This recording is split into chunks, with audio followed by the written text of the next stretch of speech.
I'm standing in for Vernon Lowe, and it's a great pleasure to welcome Claire Barrett, who is a passionate PBMer and a frequent contributor to these forums and this podium. And today's topic is also a very interesting one, blending in two very important subjects of obesity and iron deficiency anemia. Obesity, as we all know, has been recently given a great push with the arrival of the GLP-1 receptor agonists. So the interest has been resurrected, and this association, and a very interesting one. So Claire, thank you very much for joining us, and over to you.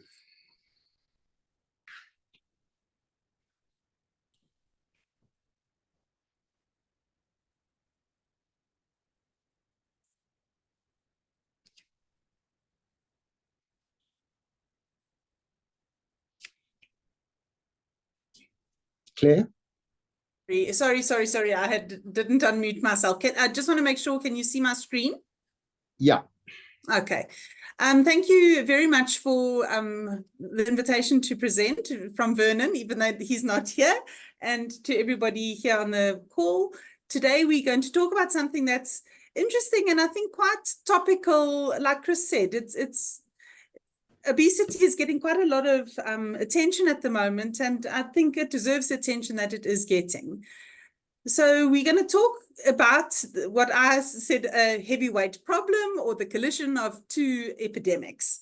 And I just want to say that these are my declarations that I don't think influence the presentation whatsoever. So we're going to look a little bit about the burden of disease, or the burden of these two diseases. Then I'm going to tell you why I specifically called this iron deficiency and obesity, and not anemia and obesity, and convince you why iron deficiency is a big thing, both in obesity by itself, and then also in patients who have had surgery for the management of their obesity. And then we're going to spend a little bit of time on the challenges and a possible solution for the diagnosis of iron deficiency in obesity. So I put a little tongue-in-cheek there, comment, you don't need much money to get fat, but you must have money to get thin again. So and it's this whole thing about all the treatment that we're going to talk about, which seems to be quite pricey. So obesity is a global crisis.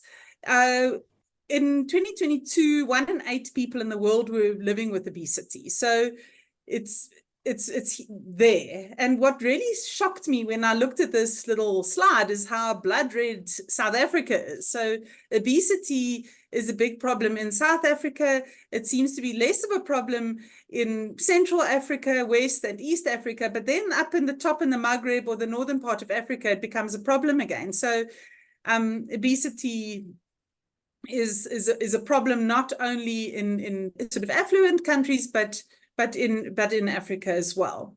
So, and it's getting momentum. The adult obesity has more than doubled since 1990, and adolescent obesity has almost quadrupled. And it's quite interesting to look when one reads this data and sees how much bariatric surgery is even being presented to very young adults and even to adolescents, but just because of the burden of disease. So if you just look in pure numbers, 890 million people live with obesity. So we have got a problem.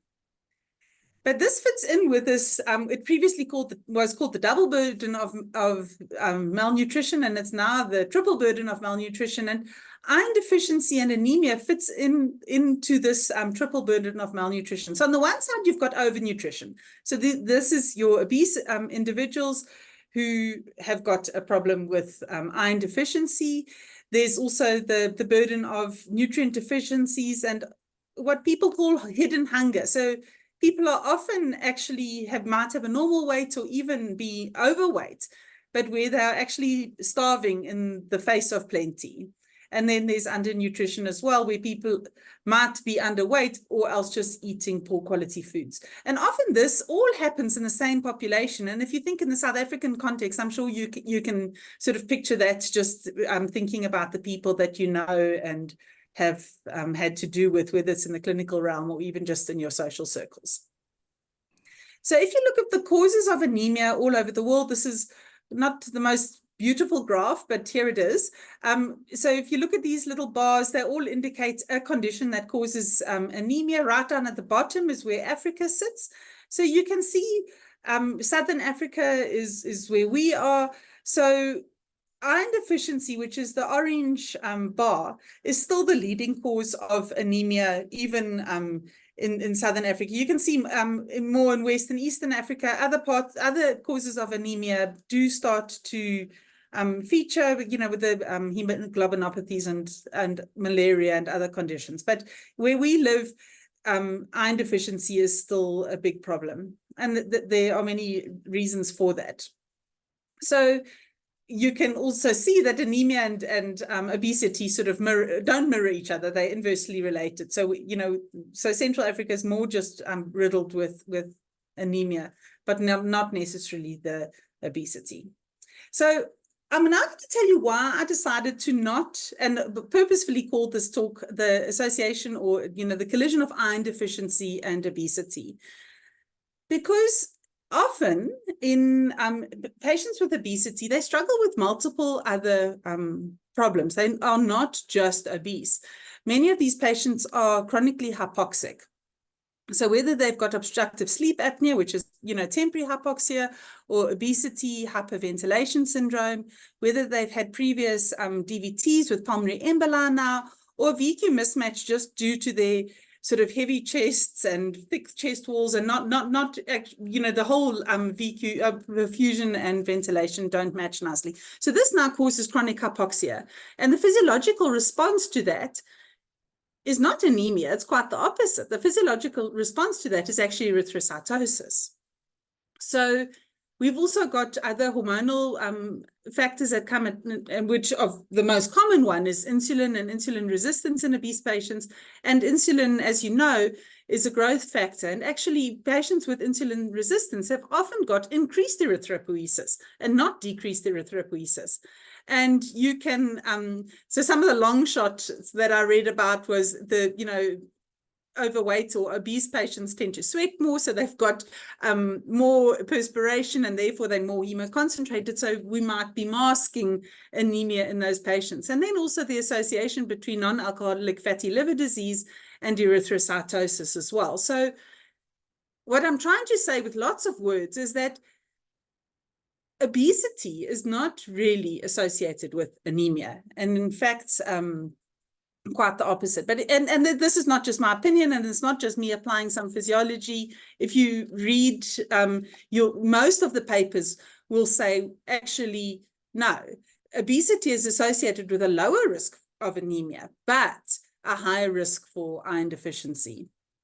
So this makes me think that, if we think back to those flow charts that we all learned when we were undergraduate students, the first little thing on the list is check the hemoglobin. If the hemoglobin is less than 12 for a woman or less than 13 for a man, go and now look at what the MCV is. And if it's less than 80, we're going to think about iron deficiency. But with this argument that anemia is not going to be as prevalent in the obese patients, it's too late to wait until the HP drops to start screening these patients for iron deficiency. And in fact, this is true for every population, but I'd like to say even more so for this specific population where we'd actually expect an erythrocytosis. I think if you had to bring something, that we thought about in the past, it's similar to the COPD patients, where because of their COPD, they've got erythrocytosis. Those patients actually, interestingly enough, are also at increased risk for iron deficiency. And often that's also a neglected population where iron deficiency is not considered because their HBs remain normal, but actually maybe that normal HBs might actually be low for those patients.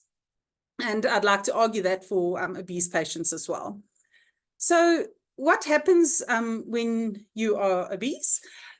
So obviously obesity is associated with type 2 diabetes, insulin resistance, hypertension, like we mentioned, obstructive sleep apnea, non-alcoholic fatty liver disease. And then also in women, and it's often not spoken about, is the abnormal uterine bleeding that is associated with obesity. And, this is the whole, all the hormonal dysregulation that happens with obesity.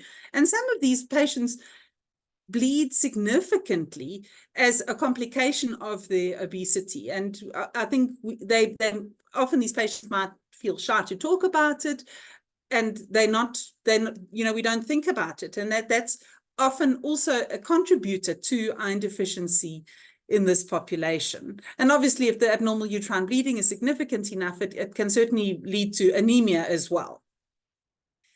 So I want to sort of ask a question that, do we need a different HB reference range in complicated obesity? So in patients with diabetes that have sort of got end organ damage, if you'd like to call it that, or complications of their obesity, and similar to what we do with altitude, patients, at different levels of sea level, we add a couple of 0.whatnot grams per deciliter to their hemoglobin, and perhaps we need to start thinking about these things.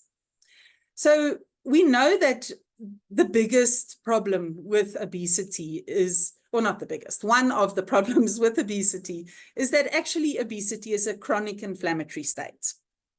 So, and with inflammation comes hepcidin, and when hepcidin is raised, then it switches off iron transport, whether it's iron transport across the enterocyte or whether it's iron that is now released from its storage. So now your macrophages don't release their iron, and the enterocytes don't absorb or move that iron across their borders. So, and the iron now gets locked up and is not usable.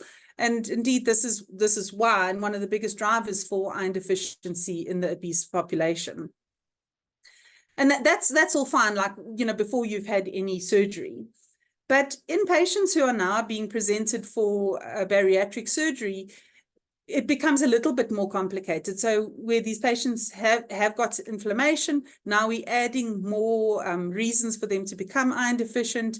And we remember that you need your parietal cells also, to activate the iron, that you can absorb it. You also need a decent amount of small bowel, and especially the proximal part of your small bowel, to absorb iron. But yet that's the exact part that is now being compromised or being resected when bariatric surgery is performed. So whether you're doing a sleeve gastrectomy, you're losing your parietal cells, this sort of just bypassing them altogether. If you're doing a Roux-en-Y, you're losing not only your parietal cells, but you're losing quite a big chunk of your proximal jejunum, and obviously your duodenum as well.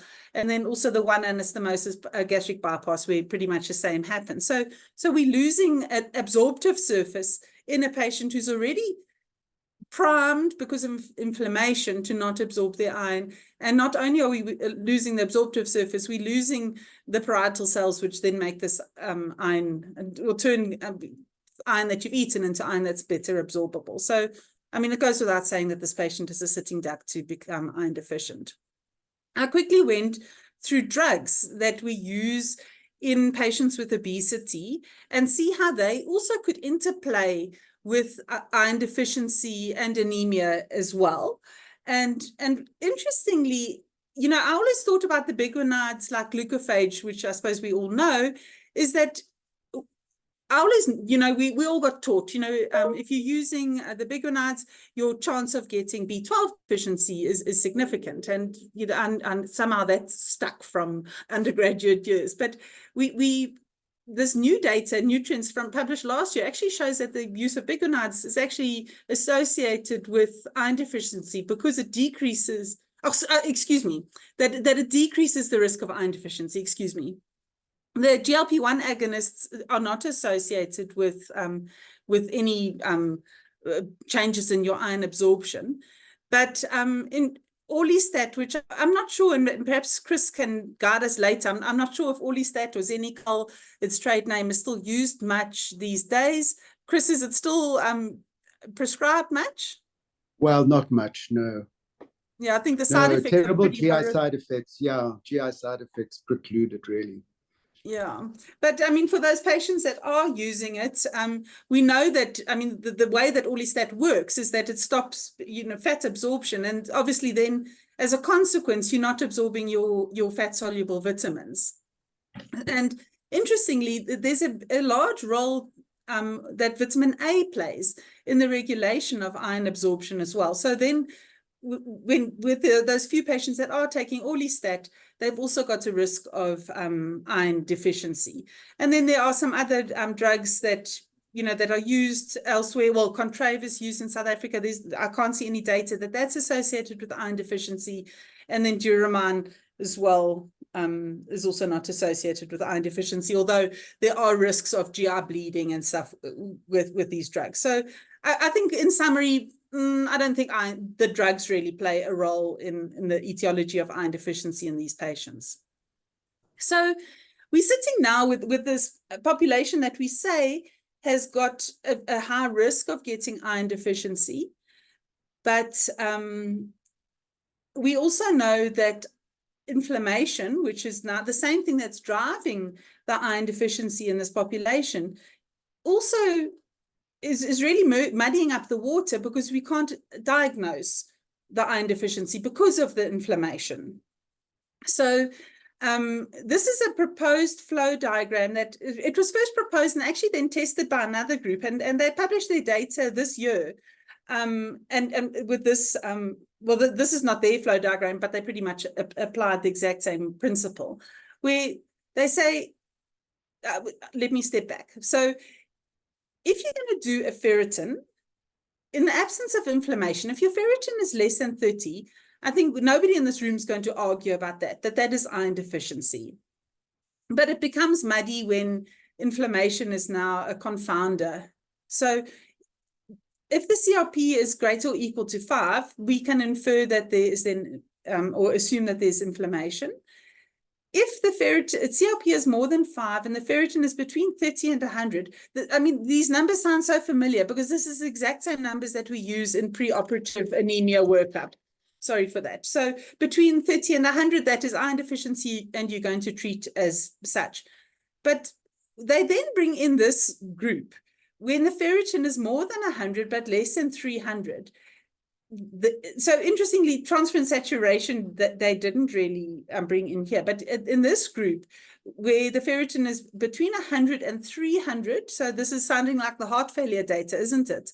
So patients with heart failure, you're going to treat up to a ferritin of 300. So if the CRP is more than 5 and the ferritin up to 300 with a low transferrin saturation, that this is then considered iron deficiency and then should be treated as such. So I think, reading this, I did a couple of gulps, and I thought to myself, well, this is really going to,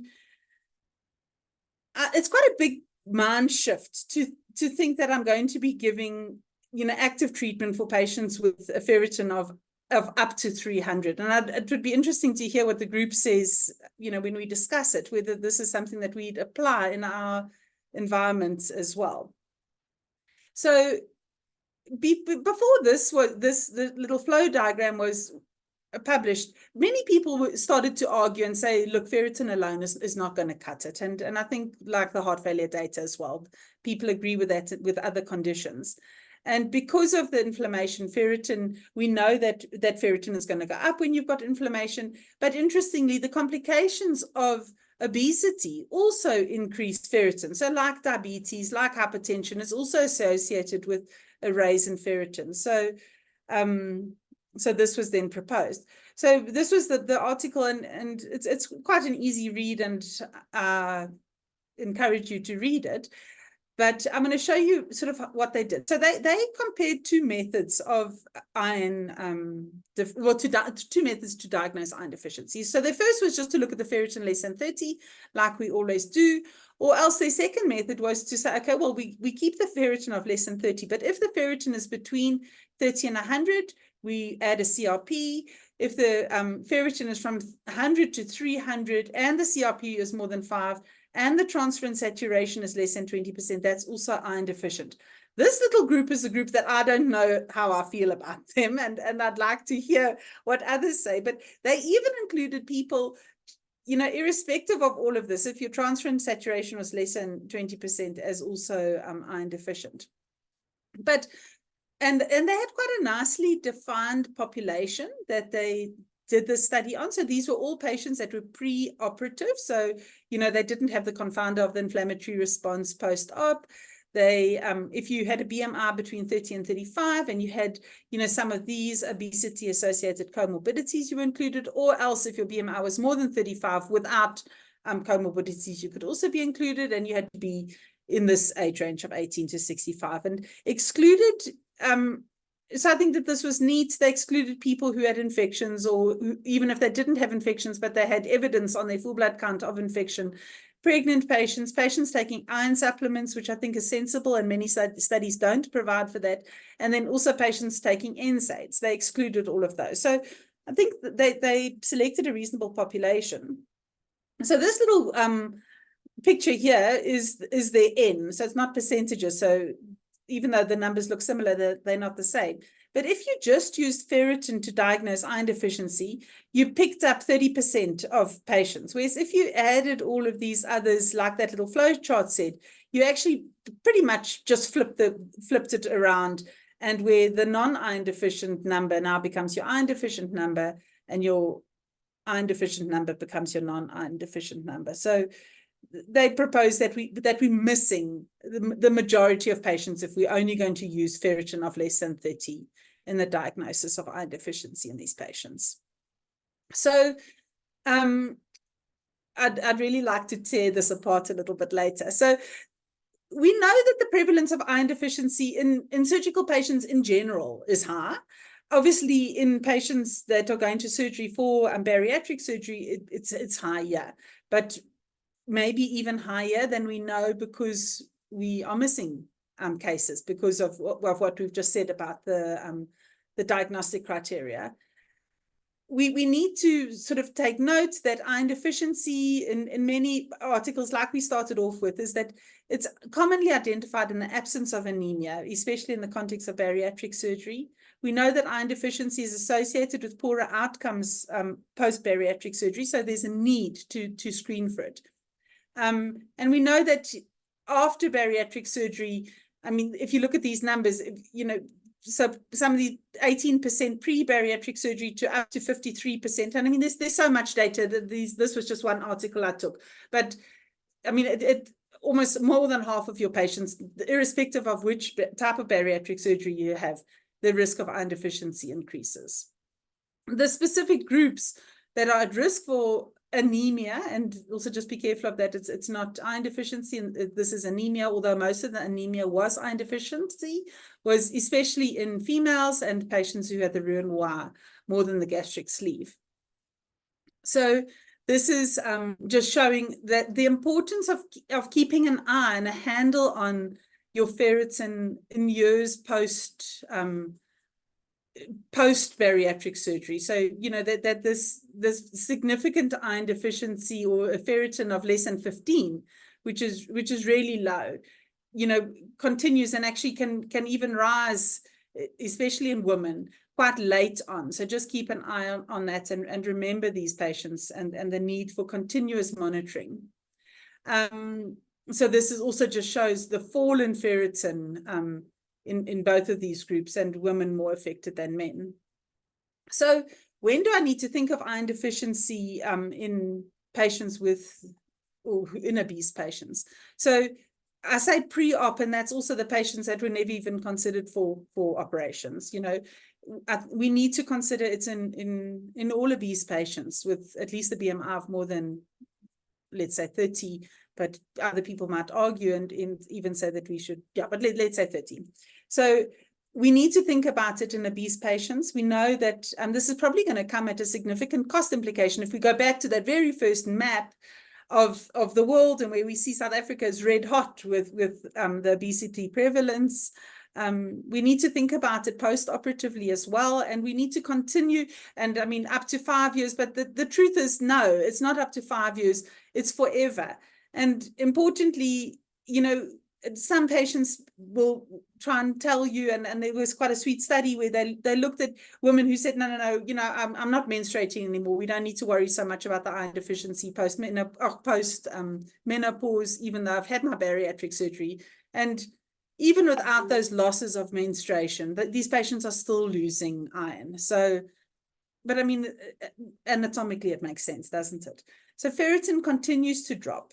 You need to think about iron deficiency in younger females, and importantly in the older men with both obesity and post gastric bypass. But the obese older man, I think a lot of clinicians in my experience are still programmed that this is a woman's problem, this is a menstruating woman's problem, and in fact it's not really. So what do we do now that we've made this big brave diagnosis of iron deficiency in these populations? And I think it's safe to say that considering the inflammatory response to both, you know, if your CRP is more than 5, and we're saying that is indicative of an inflammatory response, then we can probably assume that your hepcidin is also raised, which then says, well, should I be giving obese patients an oral supplement at all? You know, an oral iron supplement. I'm not talking about the post-bariatric surgery patients. I'm just talking about, you know, the obese patient in your rooms. And my feeling would be that you need to keep a good eye on that patient, because let's be honest, most obese patients are never going to go for bariatric surgery. Most obese patients are going to follow up in your rooms. So the first thing is, did I diagnose the iron deficiency properly? So, you know, I didn't send this patient off with a ferritin of 35 and say, but you're good to go. Did I actually apply that little algorithm and diagnose it properly? And secondly, yes, I probably would have started with an oral iron therapy, but I need to monitor that patient, because the truth is with inflammatory response, probably this patient's not going to absorb the oral irons well enough. You might make an argument and say, well, some of the smaller iron molecules, like the sucrosomial iron, it absorbs sort of independent, well, not sort of, it absorbs independent of hepcidin, which is great, but there isn't data on that yet, or enough data to unless there's data that you know about that I don't. And again, I'm happy to learn together. But we need to just be aware of the fact that oral iron is probably not going to cut it for some patients. And then to have a low threshold to convert that patient who is on oral iron onto a parenteral iron and treat their iron deficiency properly, irrespective of whether they have had bariatric surgery or not.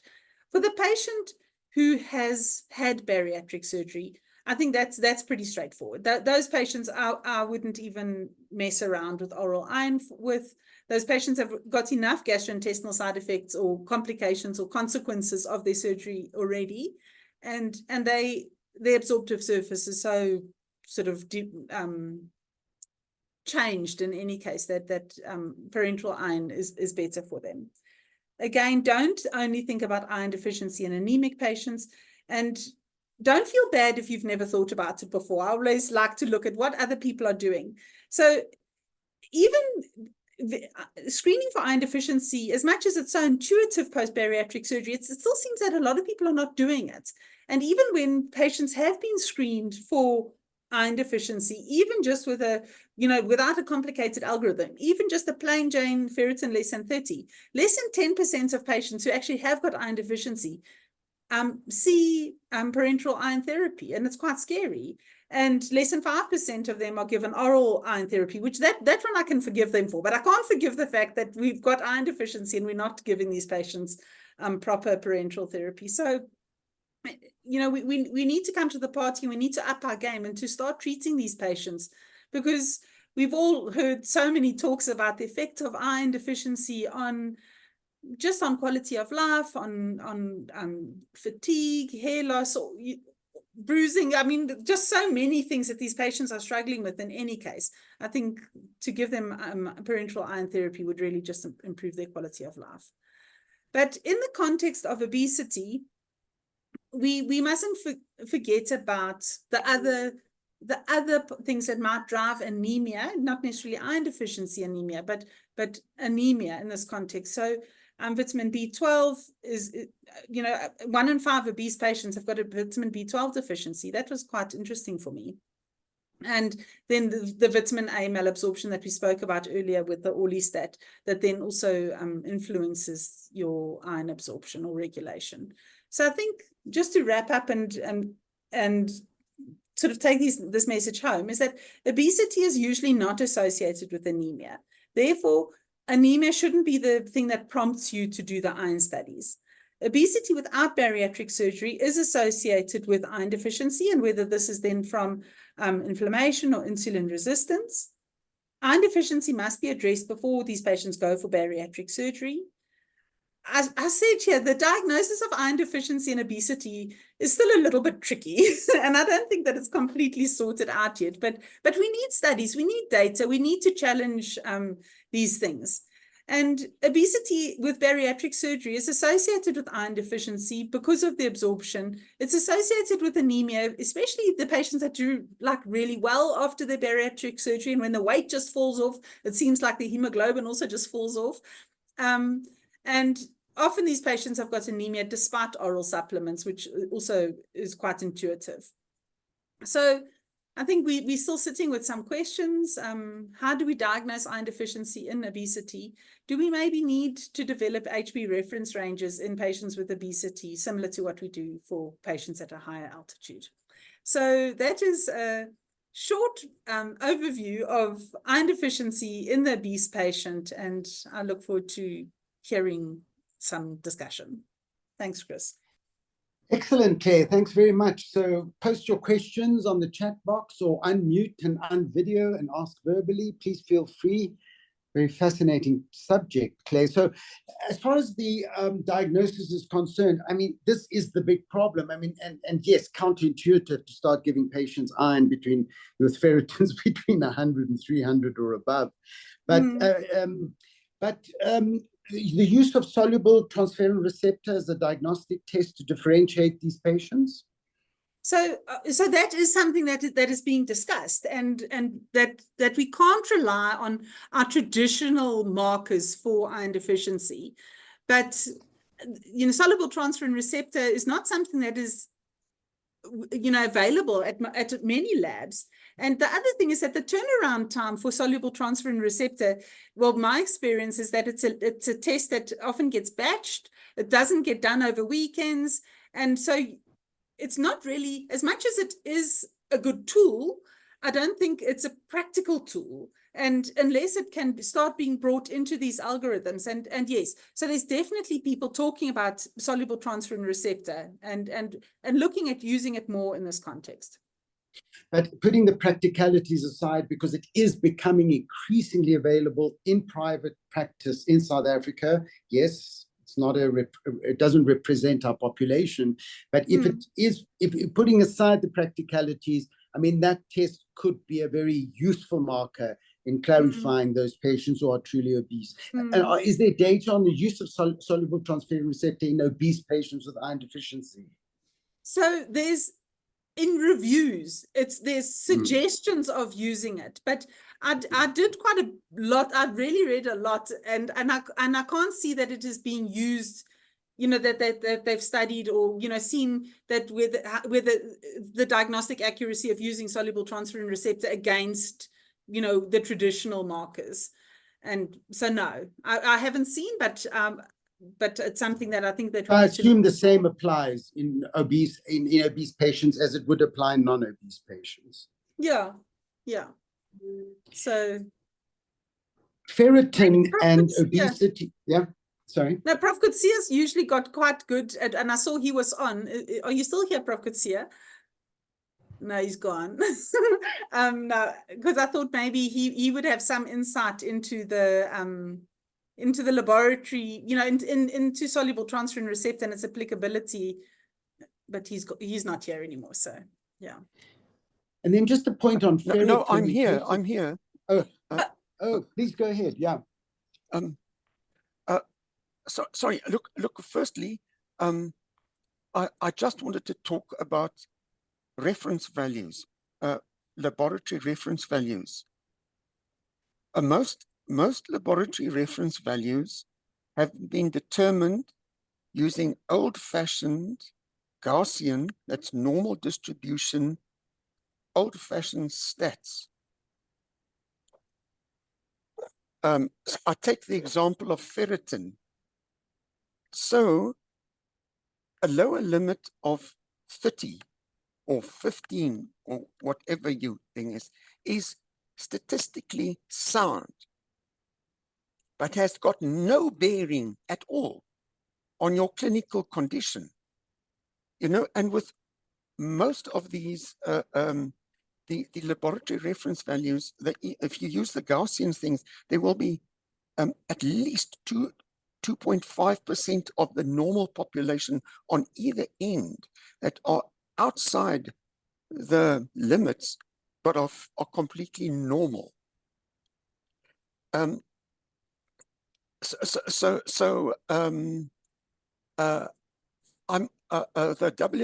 WHO and the whole and 90% of learned societies have used this very high, a low limit for ferritin, but the American Gastro Society has taken a lower limit of 45, and there's new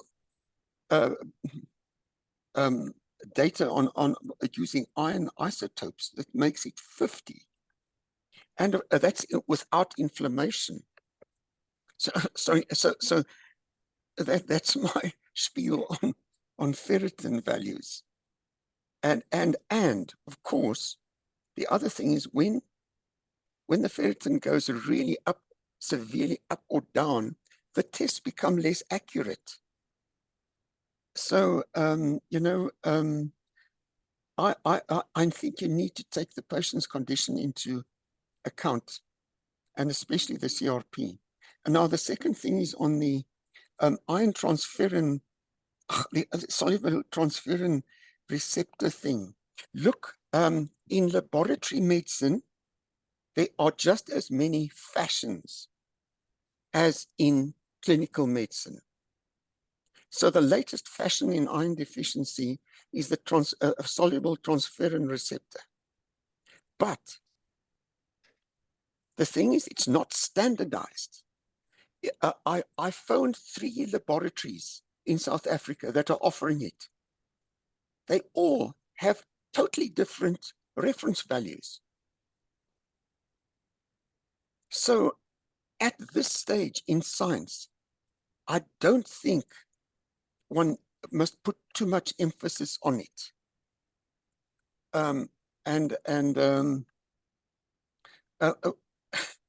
In the end, you probably have to take the whole situation, the lab results and the clinical condition into account before you make a decision about treatment. I've said enough for now. Thanks very much. You know, added to that, Claire and Maurice, is the fact that in those obese patients who have fatty liver, ferritin is just going to be, it's an acute phase reactant, and invariably your ferritins are going to be sky high. In fact, so high that a significant proportion have got heterozygosity for the hemochromatosis gene. And as hepatologists, we're always got this feeling that we should be venisecting these patients rather than giving them iron. So really, ferritin in this population, I think, is, as you've rightly said, is going to be a big problem. So from a diagnostic point of view, it's going to be a huge problem. Any other questions or comments?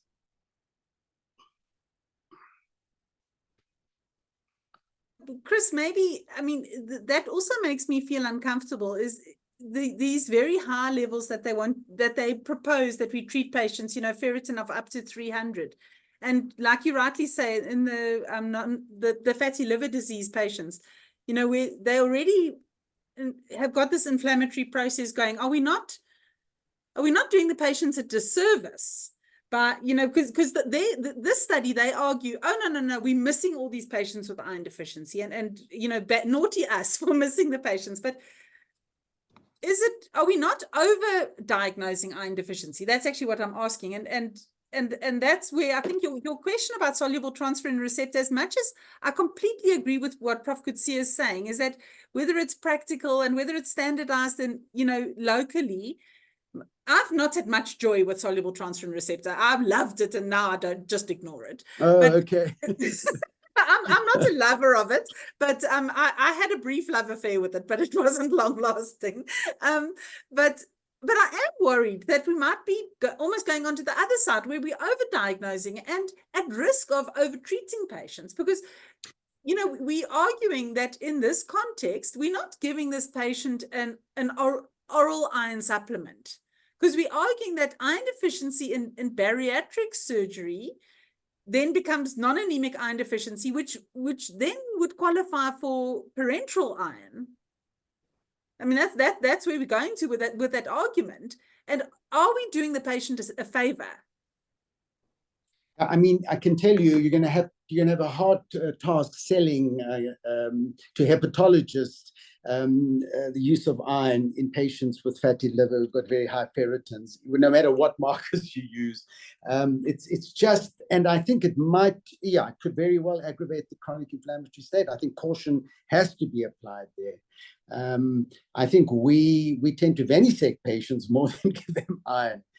Certainly in those patients with ferritins over 1,000. And I can tell you invariably in my practice, which is, high socioeconomic group, most have got high BMIs. Invariably, the majority have got fatty livers. I do iron studies in all of them. Their ferritins are never normal. They're all over 300, 400, 500 and above. And I look for PCR for the hemochromatosis gene in all of them. And I can tell you 30 to 40% have got some form of heterozygosity. And the problem there is whether you should be venisecting them rather than giving them iron. So I think caution in patients, at least who are obese with fatty liver, should be made. I think also to broaden our horizons and think 12 deficiency at the same time. We see a lot of B12 deficiency, certainly amongst certain population groups. From a dietary point of view, iron and B12 can be, present in the same patient. And the use of MCV, as far as a B12 deficiency is concerned, I think is hopeless. Absolutely hopeless as a screening test. So I don't even wait to look at the MCV before checking for B12. I see the majority of patients with profound B12 deficiency have got normal MCVs.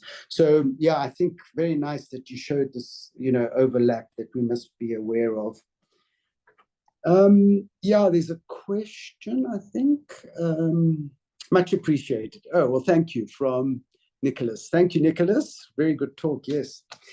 Any other thoughts, Claire, that come to mind? I mean, the GLP-1 receptor agonists are really going to throw all this into the forefront, not only because of their success, but also because of the money they attract. So we've put together an ad board for fatty liver guidelines, and I'm sure the surrogate markers and the issues of iron deficiency will come in, and maybe we could start collaborating on how to put out some guidelines on how we're going to diagnose this important issue in obese patients.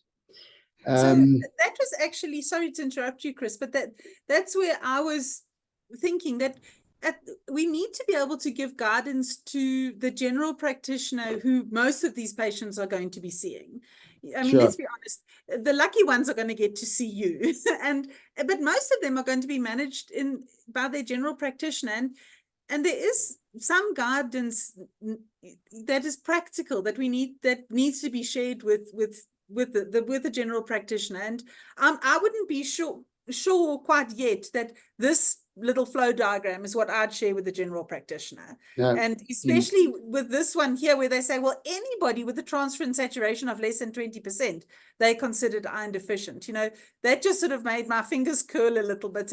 And yeah, I just thought no. But at the same time, we do need to I would almost say, well, I'm comfortable here up until here, where I say ferritin of between 30 and 100 with a CRP of more than 5 and a transferrin saturation less than 20%. I'm happy to call that iron deficiency.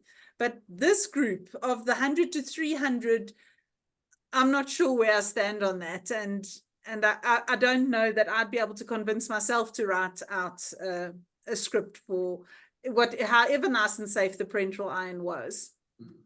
Yeah, I also think we need to keep things very simple. And let me tell you, it still is a problem in even specialist practices, the diagnosis of iron deficiency anemia. And I think we need to keep the basics and try and clarify rather than complicate. This is a very special group, and as you've pointed out, it's an enormous group. It's enormous, worldwide, huge. But I mean, and we've been we failed miserably in impacting on the lifestyle treatment of obesity. I mean, we've just not managed to make any impact. So these drugs are very exciting, and it's not just the excitement of the drugs, but also the excitement of the research that they bring. And I think it's in a very exciting era that we're going into as far as obesity is concerned. Yeah. Any other comments or questions? No one wants to unmute. Well, Claire, thanks very much for. I'm sure it's going to be the first of many talks on obesity and iron. And thank you very much for your wonderful talk today. Thank you very much to the foundation and iEcho, the team in Cape Town and the team in India. We do record these sessions and put them on our foundation website. Thanks to all the sponsors. And next week, we have an interesting session. It is a low endoscopy session, but we're going to devote it to capsule endoscopy. And I think try and also comment of capsule endoscopy in sub-Saharan Africa, perhaps as a screening tool for those patients that might benefit from therapeutic endoscopy. So next week is capsule endoscopy. So thank you very much. And again, thank you very much, Claire. Very nice to see you again. And thank you to all our contributors and to all of you for joining us this afternoon. Thank you and goodbye. Okay, goodbye, everybody. Bye, Claire. Goodbye.